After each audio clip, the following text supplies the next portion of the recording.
Assalamualaikum warahmatullahi wabarakatuh. Alhamdulillah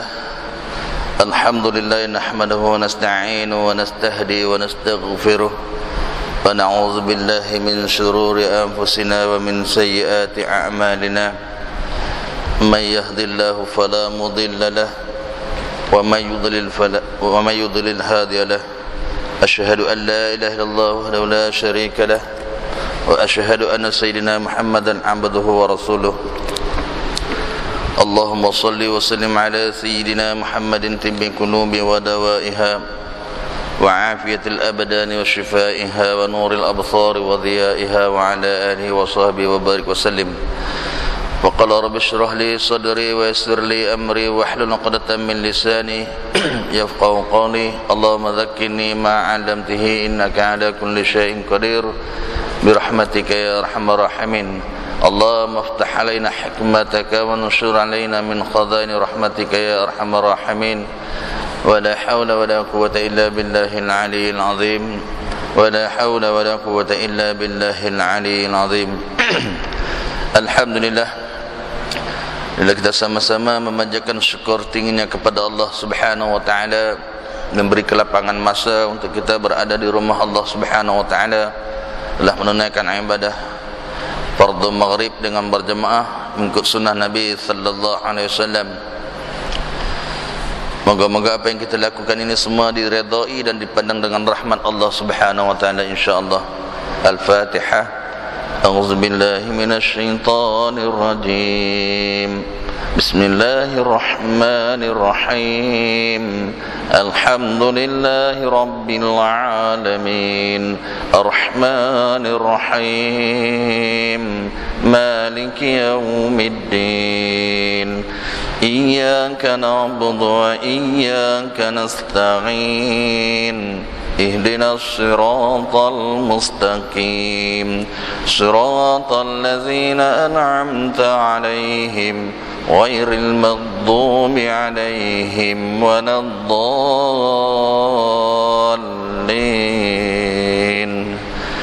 Amin. Alhamdulillah. Sebelum kita melihat kitab kita, mari kita berkongsi ilmu hadis Nabi sallallahu alaihi wasallam. Cuti panjang ya, 4 hari. Alhamdulillah. Yang mana balik, yang mana ada tinggal masih di Langkawi, kita teruskan seperti biasa. Baik, sabda Nabi sallallahu alaihi wasallam,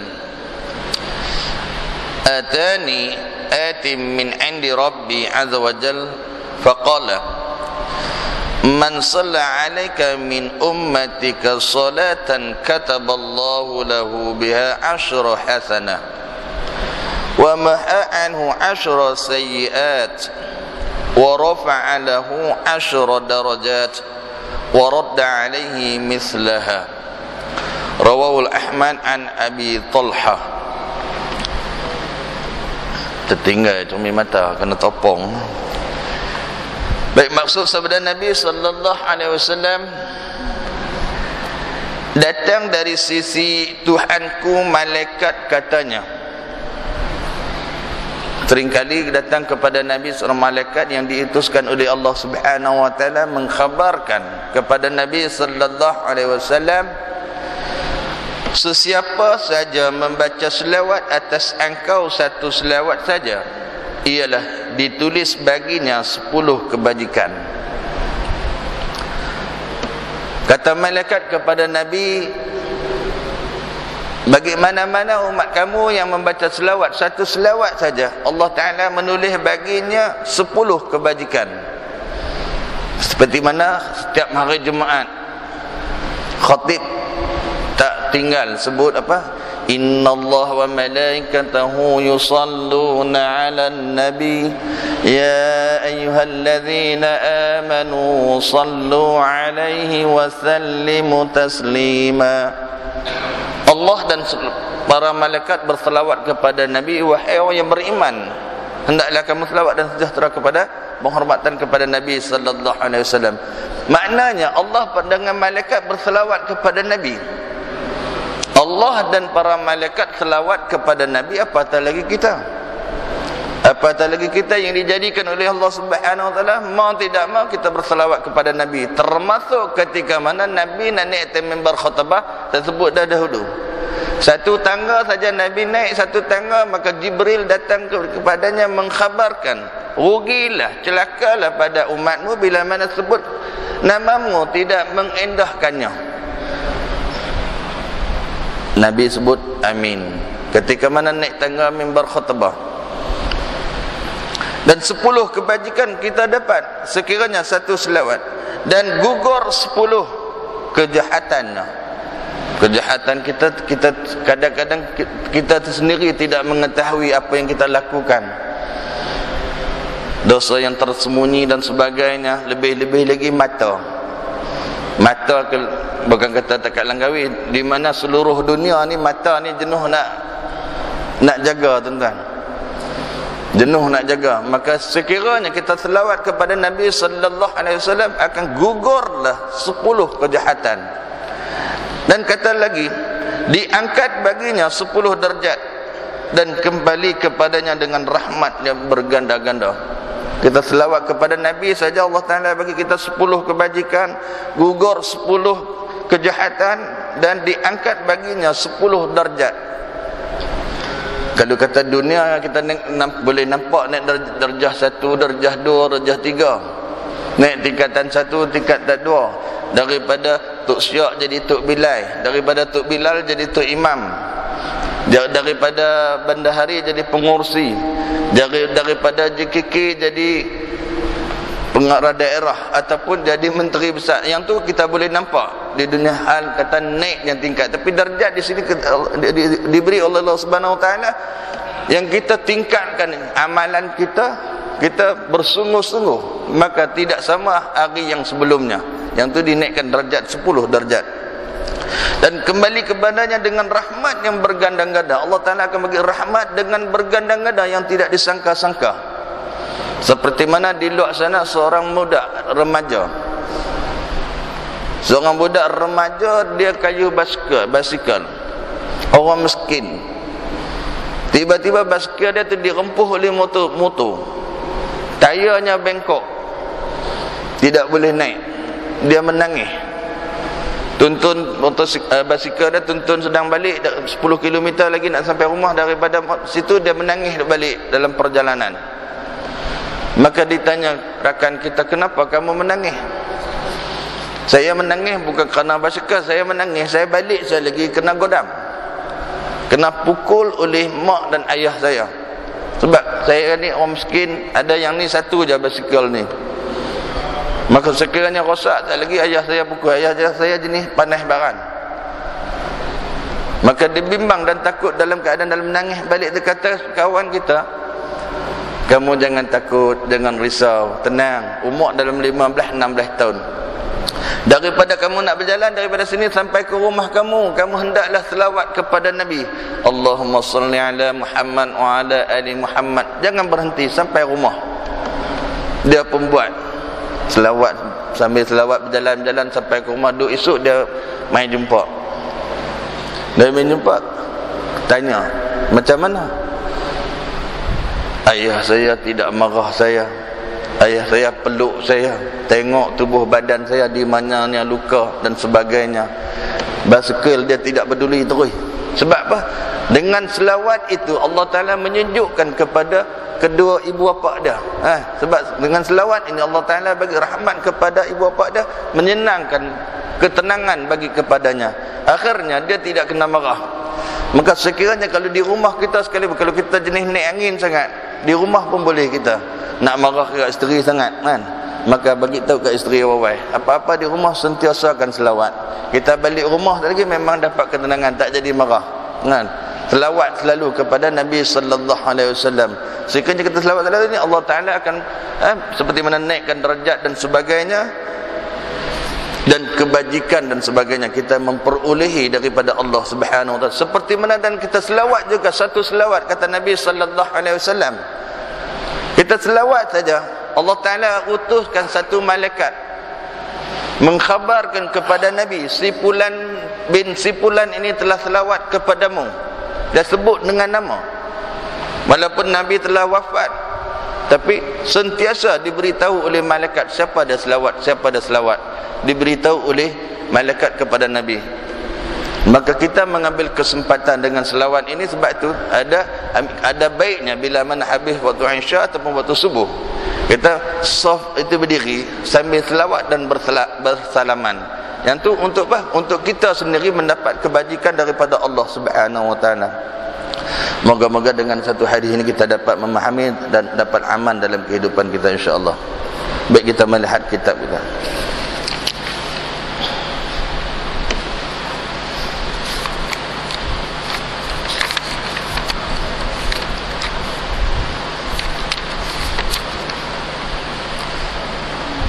Baik, masalah 43. Baik, makmum masbuk mengikut imam dalam rakaat, kemudian imam berhadas di dalam sujud. Mungkin tak berlaku lagi kan? Kalau berlaku, bagaimana caranya? Biasanya duk berlaku imam, kalau kerap duk berlaku, kita tengok duk berlaku setengah-setengah tempat waktu subuh. Setengah tempat dia pun Allahu Akbar, baca bismillah, Fatihah elok dah, waladdallin, imam habis amin, dia terus ambil mic dia letak, dia keluar terus. Sebab kan dia berhadas, mungkin terkentut ataupun dia nak keluar buang air besar dan sebagainya. Yang tu kerap kali berlaku. Maka mau tidak mau, kalau dia tidak lantik pada para makmum seorang sekali pun, maka para makmum salah seorangnya naik jadi imam, menggantikan imam tersebut. Itu kerap berlaku. Tapi yang kes ini, seseorang masbuk mengikut imam dalam rakaat, kemudian imamnya berhadas dalam sujud.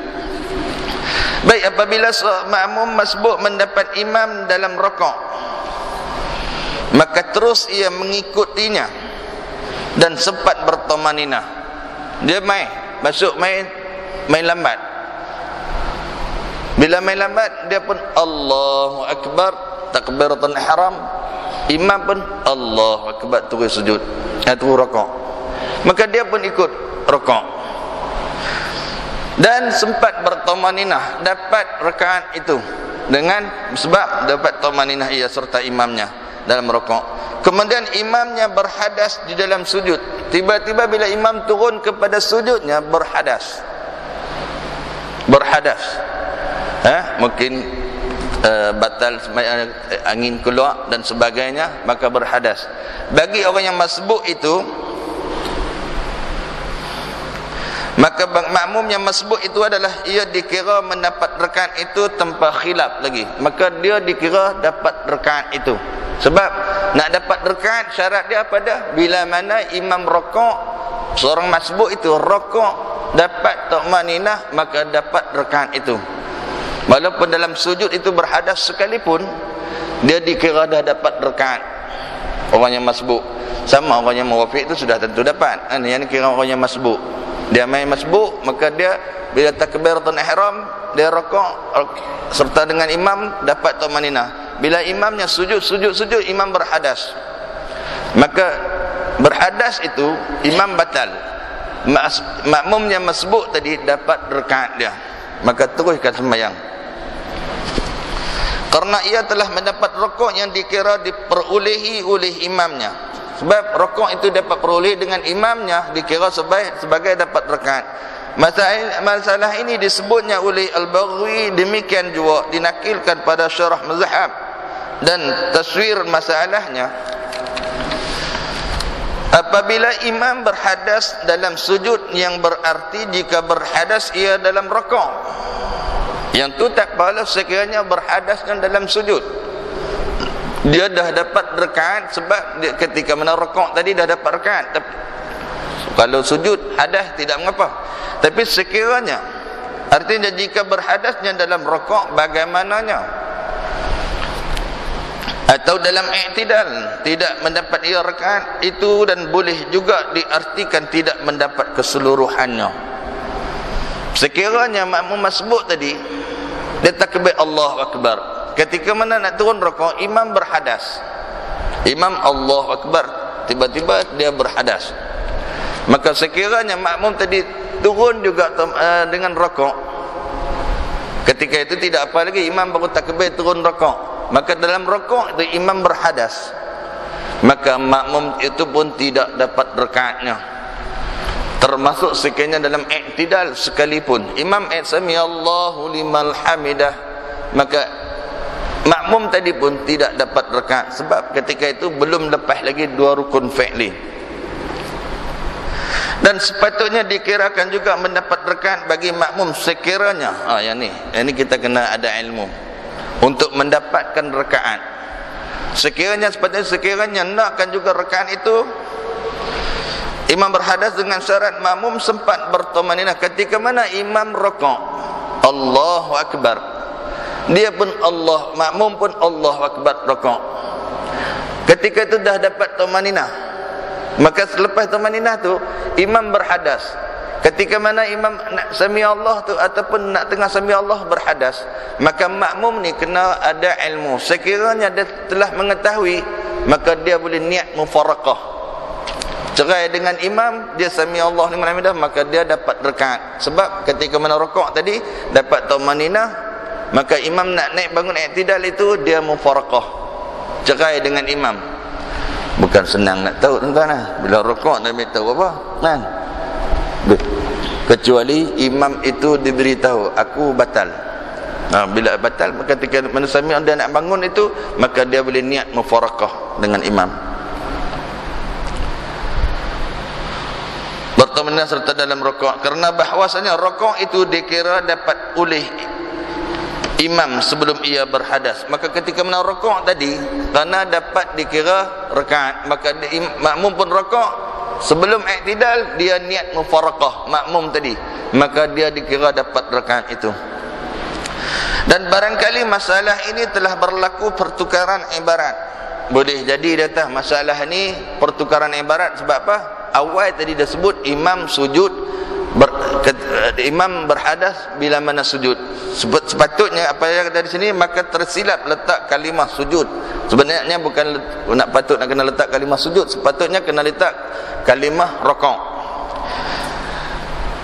Tersilap letak kalimah sujud di tempat kalimah rakaat. Dan asal ibaratnya yang betul ialah apabila berhadasnya imam di dalam rakaat, bukan dalam sujud.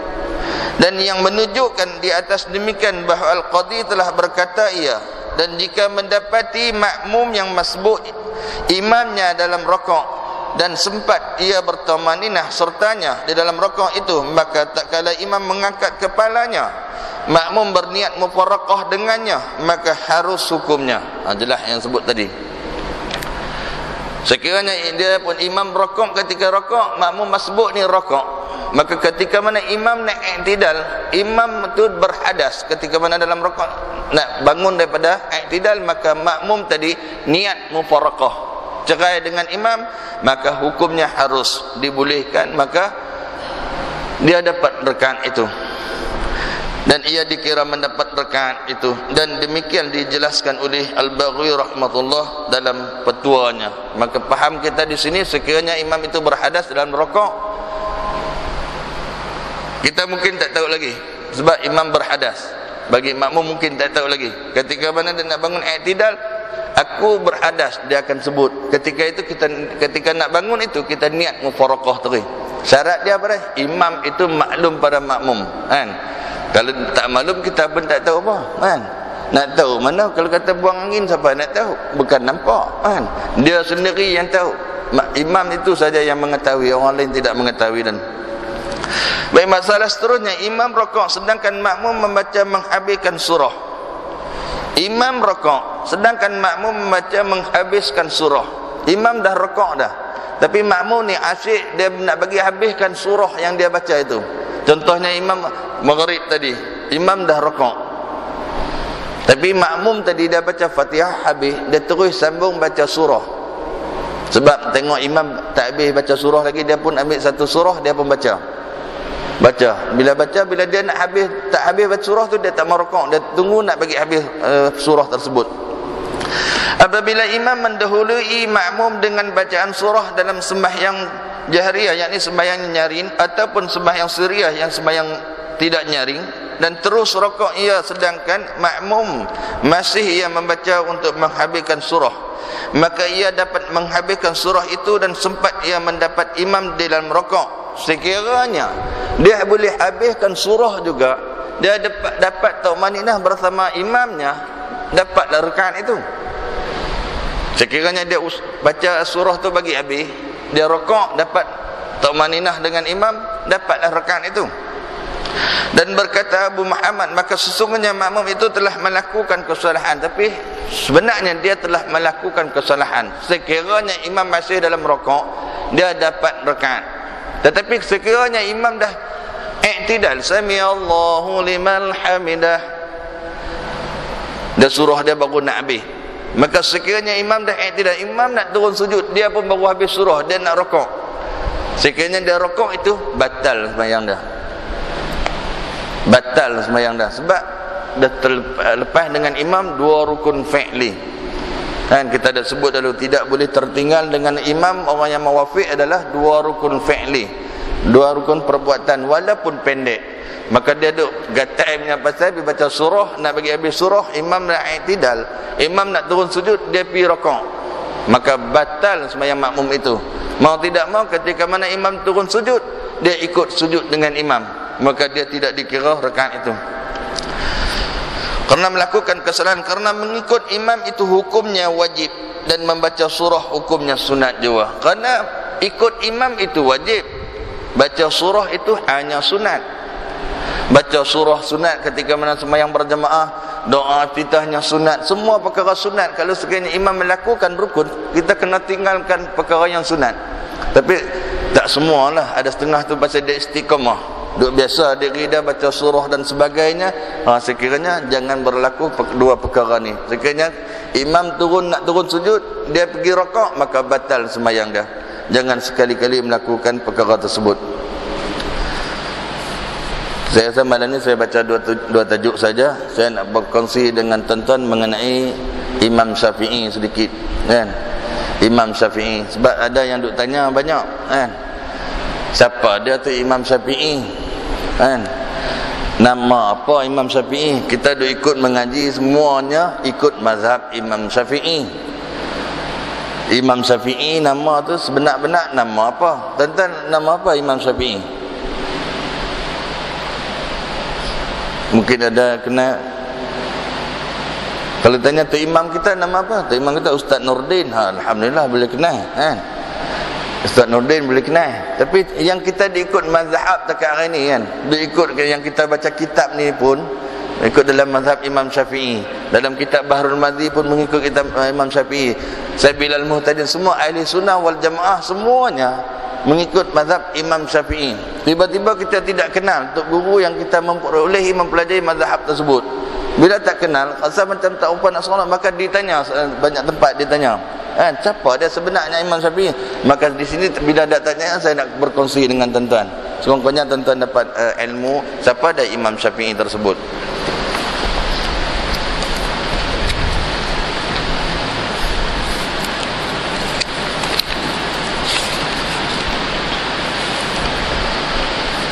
Seperti mana kita baca Quran. Baca Quran masih ingat dah kita ikut imam mana? Masih ingat? Hafsin an Asim. Yang tu imam yang kita ikut bacaan Quran. Bukan Ustaz Zahir dah. Ustaz Zahir dia mengajar tajwid. Yang kita ikut bacaan itu Imam Hafsin an Asim. Itu imam kita. Baik. Nama penuh Imam Syafi'i adalah Abu Abdullah Muhammad ibnu Idris. Abu Abdullah Muhammad ibnu Idris. Ibnu yang ni bin. Boleh ingat no? Abu Abdullah Muhammad bin Idris bin Abbas bin Utsman bin Syafi'i. Itu bermakna Tuk Nik, nama Tuk Nik tu digelar kepada dia Syafi'i, Imam Syafi'i. Dan Ibnu Ubay dan Ibnu Yazid, Abdul Yazid dan bin Hashim dan Muttalib bin Abdul Manaf. Boleh catat, kan? Mana itu keturunan salasilah, nama-nama yang tok nenek dia daripada sebelah bapa dia, kan? Bermula daripada Idris bin Abbas bin Utsman bin Syafi'i bin Ubain bin Abdul Aziz bin Abdul Yazid bin Hashim bin Muttalib bin Abdul Manaf. Kita tengok melihat pula nisab keturunan dengan Nabi Muhammad sallallahu alaihi wasallam melalui datuk baginda Abdul Manaf. Bermakna Abdul Manaf dengan Nabi sallallahu alaihi wasallam adalah datuk kepada Nabi kita Muhammad sallallahu alaihi wasallam. Nah, Imam Syafi'i pun mempunyai itu neneknya apa dah? Abdul Manaf, sama, kan? Bermakna Imam Syafi'i itu adalah keturunan daripada Nabi sallallahu alaihi wasallam.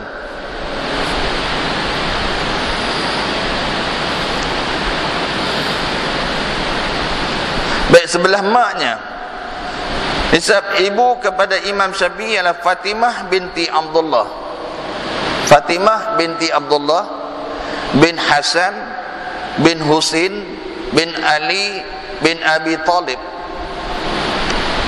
Hubungan masalah ini diakur oleh jumhur ulama. Maka kita tengok melihat dua-dua itu sebelah mak Nabi pun sama juga, sebelah ayah Nabi pun berkaitan, semuanya itu ada kaitan dengan Imam Syafi'i. Kalau kita tengok melihat dalam keturunan belah ibu Nabi sallallahu alaihi wasallam, Aminah binti Wahab bin Abdul Manaf, sama juga dengan Abdul Manaf, berkaitan dua-dua itu. Maka Imam Syafi'i itu adalah keturunan Nabi sallallahu alaihi wasallam. Kehidupan beliau membesar di dalam keluarga yang fakir di Palestin. Imam Syafi'i dilahirkan pada tahun 150 Hijrah. 150 Hijrah. Imam Syafi'i dilahirkan di mana? Di Gaza, Palestin. Yang duk berlaku masalah hari ini ada tempat itulah Imam Syafi'i dilahirkan. Dalam keluarganya fakir miskin di Palestin. Bapaknya meninggal ketika mana Imam Syafi'i kecil lagi, ketika berumur 2 tahun. Ada juga diriwayat di sana ketika mana ibu Imam Syafi'i ketika mana mengandungkan Imam Syafi'i itu, ada yang disebut diriwayat sehingga hampir 2 tahun dalam kandungannya. Hampir 2 tahun dalam kandungannya baru dilahirkan, ada disebut di satu riwayat. Dan ibu telah membawa ke kota Mekah untuk berjumpa dengan saudara mara beliau, beri keturunan yang berhormat. Termasuk ibu Syafi'i adalah keturunan yang hormat, dan untuk ke kota Mekah untuk berjumpa dengan sanak saudaranya. Ketika mana Imam Syafi'i berumur 7 tahun, beliau telah pun menghafaz Al-Quran. Umur 7 tahun dan menghafaz Al-Quran. Dan dalam bulan Ramadannya Imam Syafi'i setiap hari khatam Quran sehari 2 kali. Yang kita ikut Imam Syafi'i hari ini ni, bulan Ramadan 1 hari dia menghatamkan Quran sehari 2 kali. Umur 7 tahun yang telah menghafaz Al-Quran. Dan beliau menghafaz pula hadis-hadis Rasulullah sallallahu alaihi wasallam. Imam Syafi'i juga menguasai ilmu bahasa Arab. Di usia mudanya beliau menuntut ilmu di ramai fuqaha di Mekah.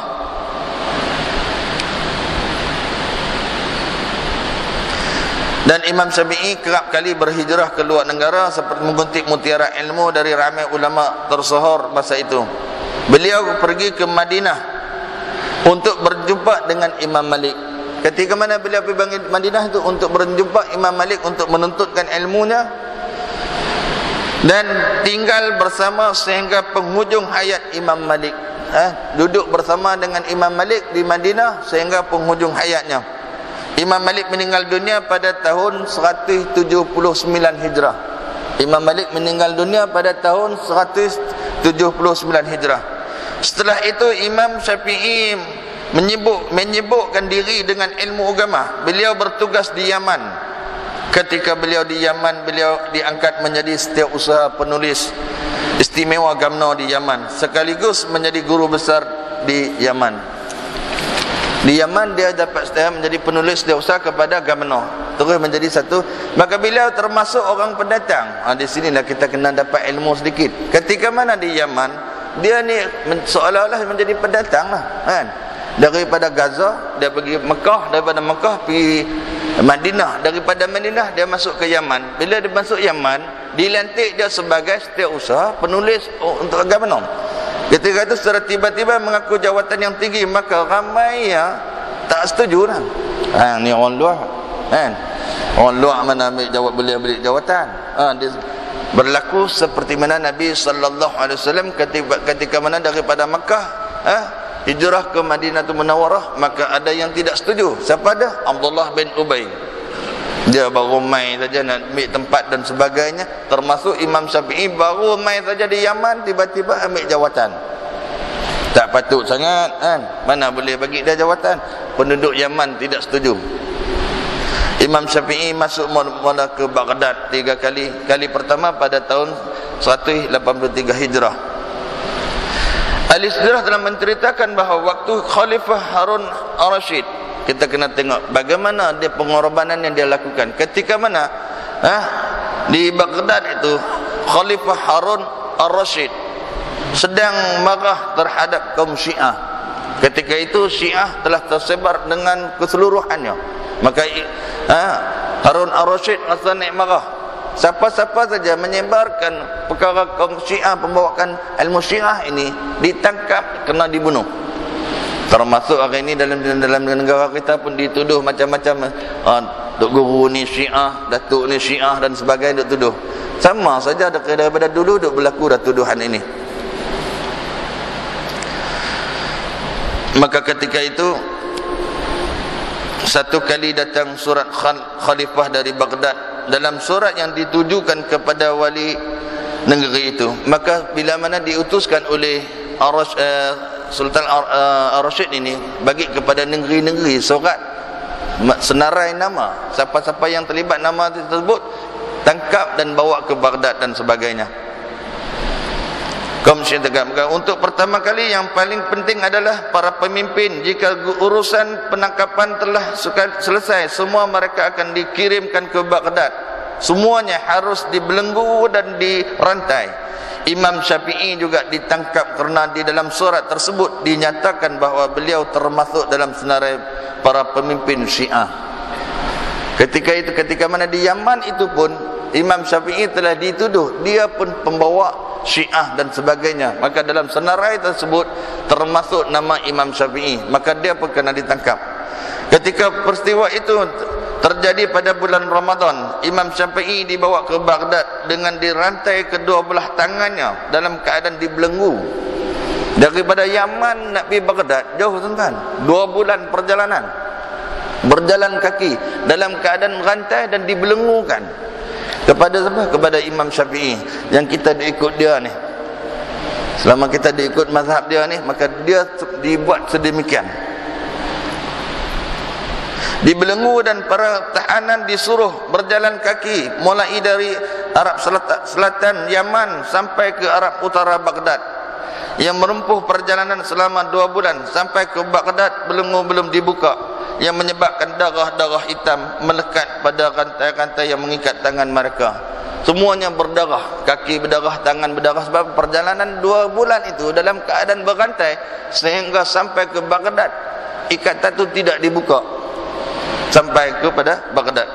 Pada satu malam pengadilan yang dimula-mula, setiap pada malamnya dimulakan pengadilan nak siasat siapa dia yang berlaku menyebarkan Syiah. Setelah mereka ditanya kepada beberapa soalan, mereka dibunuh dengan dipanggal leher tahanan tersebut agar darahnya keluar dari leher, dipotong itu. Imam Syafi'i dalam keadaan tenang menunggu gilirannya. Setiap dia tengok mana kaum Syiah memang kena potong leher, yang mana bawa betul-betul memang dibunuh oleh Sultan Ar-Rasyid, Harun al-Rashid. Maka Imam Syafi'i melihat bahawa itu dia tengok tenang, ya, tidak kata apa-apa. Memohon daripada Allah Subhanahu wa taala, beliau dipanggil di hadapan khalifah, maka giliran dia dipanggil masuk ke depan. Imam Syafi'i menyerahkan segalanya hanya kepada Allah dengan keadaan mengangkat kerana kedua belah kaki beliau diikat dengan rantainya. Ketika mana menghadap kepada Harun al-Rashid itu, rantai tidak dibuka lagi. Dalam keadaan belenggu dengan rantai itu menghadap kepada Sultan. Imam Syafi'i menghadap khalifah semua para pembesar, memerhatikan beliau. Maka di sini Imam Syafi'i sebut, Assalamu alayka ya Amir al-Mu'min wa barakatuh. Dia tak sebut Assalamualaikum warahmatullahi wabarakatuh. Dia tak sebut. Dia sebut apa? Assalamu alayka ya Amir al-Mu'min wa barakatuh. Dia sebut demikian.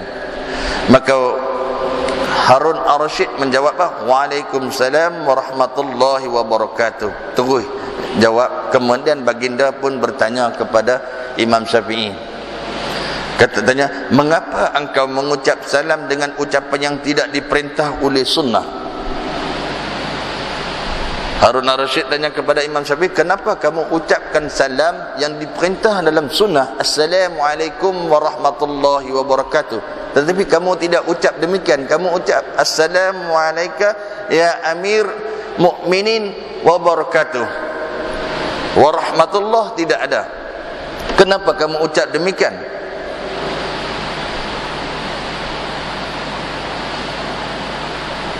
Dan mengapa engkau berani berkata-kata dalam majlis ini sebelum mendapat izin daripada aku?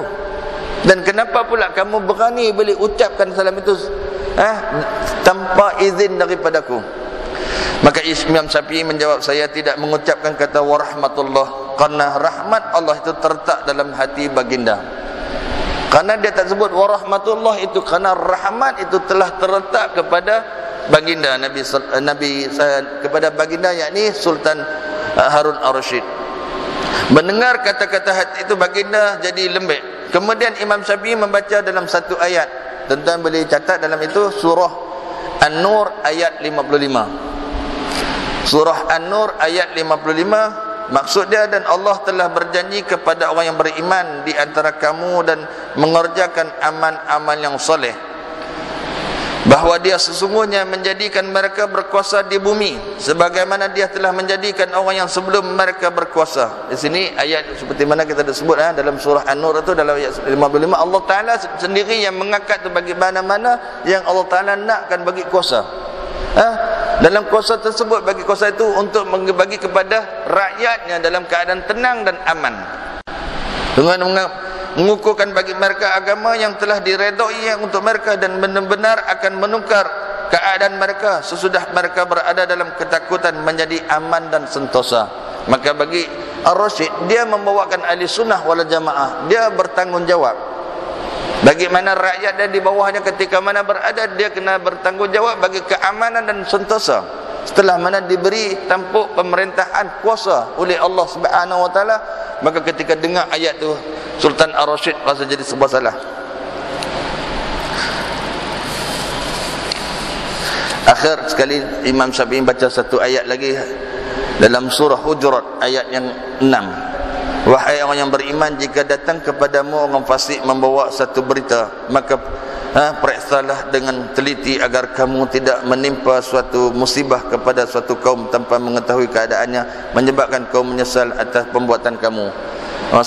Dalam ayat ini penjelasan apa dah? Kata Imam Syafi'i, Allah telah sebut sekiranya membawa berita itu satu berita, hendaklah kamu teliti dan siasat sebelum menghukumkan seorang itu dengan tidak bersalah.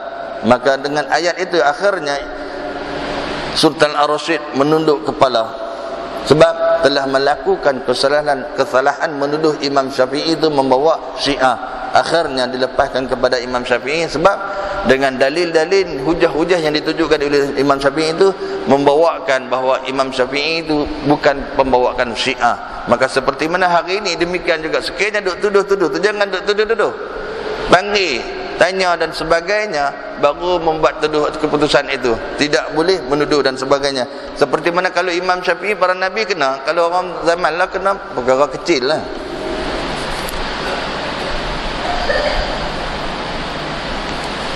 Kalau nak sebut lagi banyak, ini sebelum Imam Syafi'i meninggal dunia, dia telah memberi 10 nasihat kepada semua dalam buku tersebut. Saya kata minggu depan lah saya sebut perkara ni dalam 10 perkara ni kan. 10 perkara nasihat Imam Syafi'i Imam saya 10 nasihat, perkara nasihat sebelum dia meninggal dunia. InsyaAllah saya sebut minggu hadapan sebab banyak sangat 10. Baik, sebelum saya tutup majlis, saya bukalah soalan kepada tuan-tuan mengenai sembahyang tadi atau dan sebagainya, insyaAllah.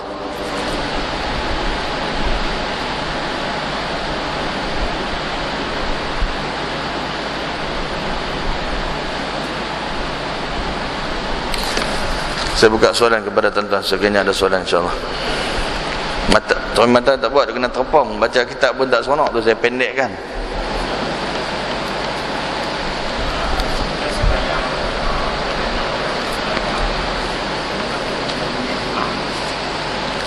Kita sembahyang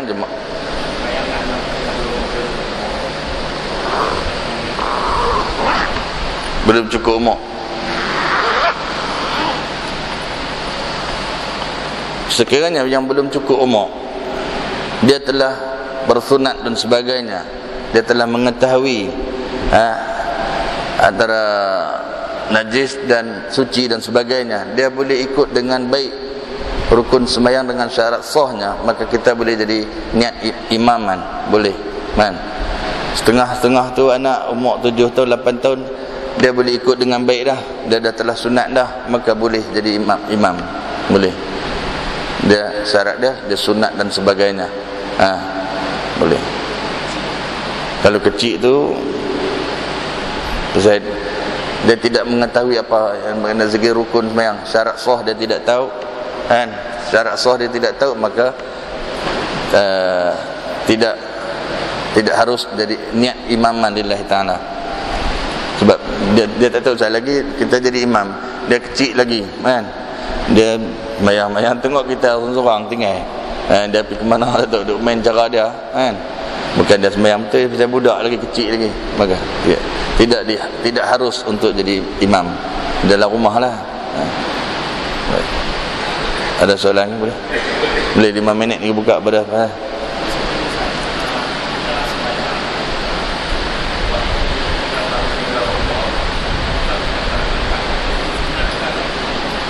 Sami Allah liman hamidah. Setengah angkat, setengah tak angkat. Yang kata sunat angkat tangan itu adalah 4 dalam sembahyang, termasuk ketika mana Sami Allahu liman hamidah. Sami Allah liman hamidah, angkat tangan, takbir, Allah akbar, angkat tangan, nak turun rakaat angkat tangan, naik kepada rakaat Sami Allah angkat tangan, dan yang keempatnya bangun daripada tahiyat awal. Bangun daripada tahiyat awal, Allahu akbar, angkat tangan. Rakaat pertama tidak angkat tangan, dan rakaat ketiga tidak ada angkat tangan. Yang itu tidak disunatkan. Dan sekiranya angkat tangan juga kena jaga-jaga. Ada perbuatan itu bergerak lebih daripada 3 kali boleh batal sembahyang, sebab tidak disunatkan kan, tidak disunatkan ketika mana bangun daripada rakaat pertama dan rakaat ketiga, tidak disunat angkat tangan. Ada juga yang diangkat tangan ada rakaat pertama, sujud daripada habis pada sujud nak bangun qiyam itu, dia bangun-bangun Allahu akbar, dia biasa diri dia dah, tidak disunatkan angkat tangan. Tapi daripada Sami Allahu liman hamidah, angkat tangan, sunat angkat tangan. 4 tempat itu disunatkan, termasuk Sami Allahu liman hamidah. Baik, ada yang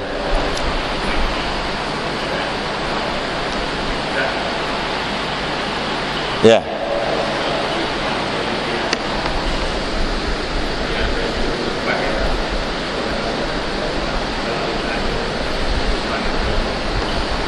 Yang menghadap kiblat, yang salah kiblat, ulang balik ya. Masalah kadang-kadang kita dalam sembahyang kita ni, kita tahu di mananya kiblat, kita ada jemaah yang duduk dalam qaryah, kita tahu kan, ataupun kadang-kadang pelancong baik mana-mana dia daripada luar dia masuk main dalam kawi kan, boleh jadi dalam masjid, boleh jadi luar tempat-tempat lain, dia mana-mana pergi. Kalau dia tersalah kiblat kan, dia boleh tersalah. Contohnya kiblat lah ni dia menghadap, kita menghadap belah yang ni yang betul, tiba-tiba dia tak tahu, yang dia main daripada luar ni dia tak tahu kiblat mana, dia pun terus menghadap belah sana. Contohlah ni kan, contoh dia menghadap belah sana, ataupun dia menghadap belakang ni terus, tak kira mana, tapi yang sebenarnya dia tu tersalah kiblat, tidak yang tahu. Maka kita yang mengetahui, kita tengok dia Adakah kita nak tunggu bagi dia sampai habis baru nak tegak, ataupun kita nak tegak dengan segera? Sepatutnya kita tegak dengan segera. Bukan pergi abang, hang silap kiblat tu, bukan pergi abang dia. Kan? Tidak perlu menyatakan. Ambil sejadah kat dia. Ambil sejadah, yang mana ada sejadah, ambil sejadah. Kan? Kalau tempat tidak ada sejadah, kita nak lagi saya tunjuk.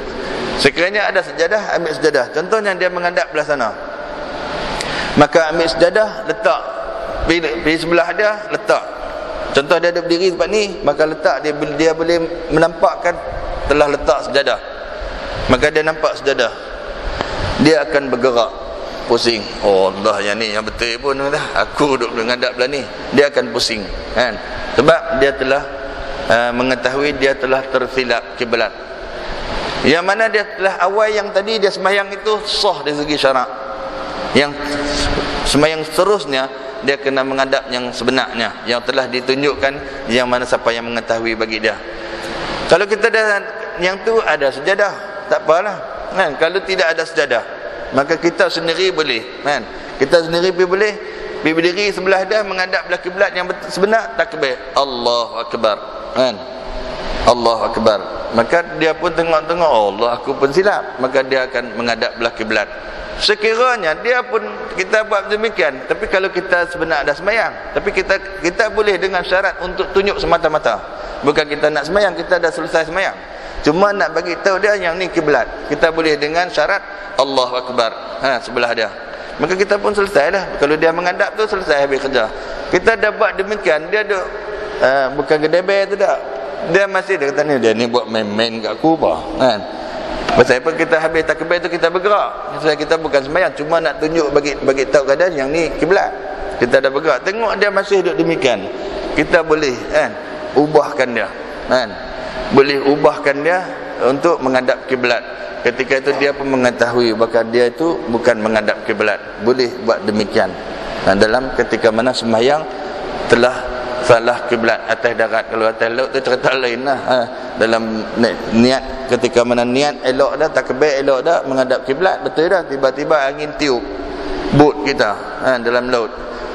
Bot main menghadap belah sana, tiba-tiba jadi belah matahari naik. Nampak macam mana dalam laut. Kan? Bukan dalam sembahyang nak pergi start enjin kona balik, tidak boleh dah. Kan? Tapi kalau nak ikut dalam qaul yang kuat, yang afdal, kita buat juga. Tapi bila sampai darat, kita kena sembahyang semula.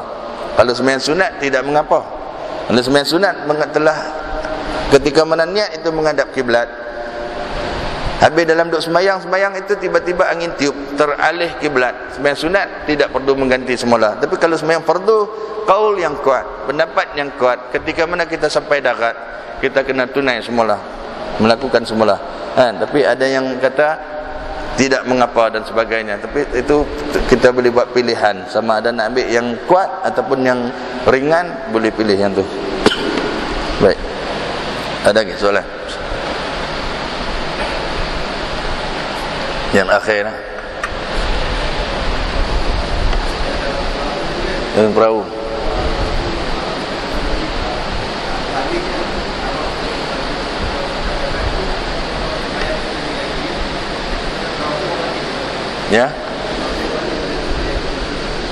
Ya, qada balik. Sebab itu pendapat yang kuat menyatakan, sebab ketika mana tu sebaik-sebaik fardu, mau tidak mau dia mesti kena menghadap kiblat. Kan? Tapi disebabkan dalam laut angin tiup, maka dia terpusing. Dia boleh jadi belah matahari naik dan sebagainya. Itu kali macam tu, pada asalnya demikian. Maka qaul yang kuat bila mana sampai darat itu, kita qada semula sembahyang tersebut. Kena buat, itu pendapat yang kuat menyatakan. Ataupun contohnya yang kata nak boleh yang pahala ni, sekiranya kita dah sembahyang di sini. Ini bukan kata masalah mengalih kiblat. Kita sembahyang fardu insya dah selesai. Habis dah selesai. Kita pergi nak dengar kuliah mana-mana di tempat yang lain. Contohnya, tiba-tiba di situ baru nak mendirikan sembahyang fardu insya. Baru nak mula pukul 9 lebih dah, baru nak mula mendirikan. Kita dah habis dah sembahyang insya di sini. Kita sampai di sana, kita pun boleh untuk sembahyang insya dengan bersama. Dibolehkan. Ketika itu mendapat pahala lebih lagi. Dikira. Tapi niat dan nanti saya bawa minggu depan, terlupa niat itu. Niat sebagai niat tambahan untuk menambahkan itu waktu Isya itu. Ketika mana dah selesai sembahyang Isya di sini, kita pergi sana tengok jemaah baru nak mula, kita juga boleh sembahyang demikian. Sembahyang Isya sekali lagi dibolehkan. Baik, dekat tu mana? Yang baik itu daripada Allah Subhanahu wa taala, yang kurang itu kelemahan diri saya sendiri. Bismillahirrahmanirrahim. Alhamdulillahirabbil alamin wassalatu wassalamu ala asyrofil anbiya'i wal mursalin wa ala alihi washabbihi ajma'in. Radina billahi rabban wa bil islami dinan wa bi Muhammadin nabiyyan wa rasulah. Allahumma faqihna fid din wa 'allimna ta'wil wa hdina 'ala siratikal mustaqim. Rabbana atina fid dunya hasanah wa fil akhirati hasanah wa qina azabannar. Walhamdulillahirabbil alamin. Assalamualaikum warahmatullahi wabarakatuh.